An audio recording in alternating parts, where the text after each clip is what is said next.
Claude, le Chevrolet Equinox 2025 est très beau. Oui, c'est un beau VUS, bien sûr. Oui. Mais j'hésite en raison de son moteur de 1,5 litres turbo. OK.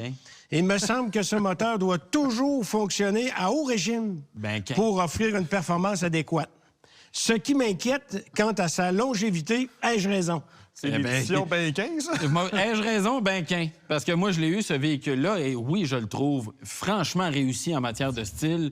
Le design, c'est vraiment une force de Chevrolet depuis... Chez GM, de manière générale, ils ne sont pas payés. Depuis quelques années, on a vraiment des véhicules qui ont une identité qui est très forte. L'Equinox, c'est le plus petit. Quand on pense, par exemple, au Traverse, qui a un style qui est similaire. Bon, il y a le Trailblazer qui est plus petit, le Trax aussi. Bref, on a vraiment un beau style.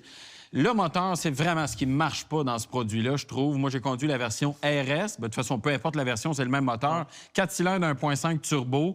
Et vous avez entièrement raison, il fonctionne toujours à haut régime. Il y a une transmission à 8 rapports là-dedans. Et moi, pendant la semaine, j'ai fait 700-800 km. Je n'ai jamais vu le 8e rapport, toujours en 7e maximum.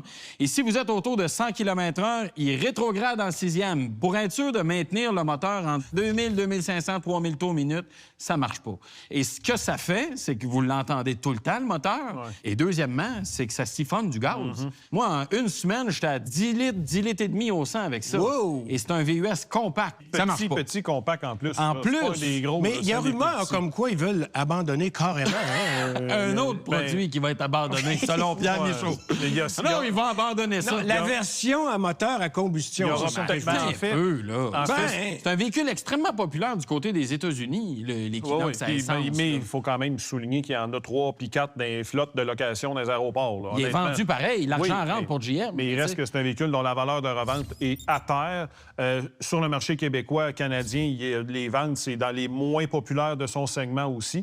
Puis il faut quand même dire que la motorisation, au moins d'un point de vue de fiabilité, ils n'ont pas eu de problème. Reconduit de l'ancienne génération, à date, ça va quand même bien d'un point de vue de fiabilité. Mais c'est sûr que tu consommes, ça vibre, c'est sonore.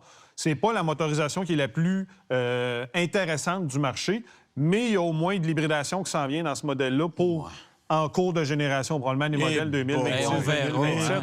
Mais elle est déjà annoncée. Oui. Mais je veux dire, le rendement, ça va être quoi? C'est l'autre affaire. À la limite, ça peut pas être pire. Là. Non, c'est ça. Ils sont pas un modèle prêt de changer d'idée. Non, surtout en ce moment. Mais moi, quand je vois ça, je me dis, OK, le constructeur essaie de mettre des innovations pour sauver du carburant. Je veux dire, on le voit bien que ça marche pas. Là. Je veux dire, il y a d'autres constructeurs qui ont des approches similaires, qui réussissent beaucoup mieux avec des moteurs 1,5 turbo. Je pense à Honda, par exemple, avec le CR-V, qui a un moteur 1,5 turbo. OK, c'est pas une automatique à 8 rapports, c'est une variation continue, mais ça marche, là, comme motorisation dans un modèle comme ça. De toute façon, tu veux pas de sensation dans ce segment-là. C'est pas ça que tu recherches. Puis même, du côté de chez Mazda, avec un 2,5 et une automatique à 6 vitesses, c'est bien plus satisfaisant que ça.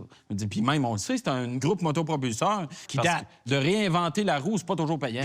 C'est bizarre, mais moi, quand je pense à Equinox, je pense tout de suite à la version électrique. C'est sûr qu'au Québec, avec le succès que ce véhicule-là a eu à la fin 2024, c'est automatique. 20 pour 1 quasiment. Oui.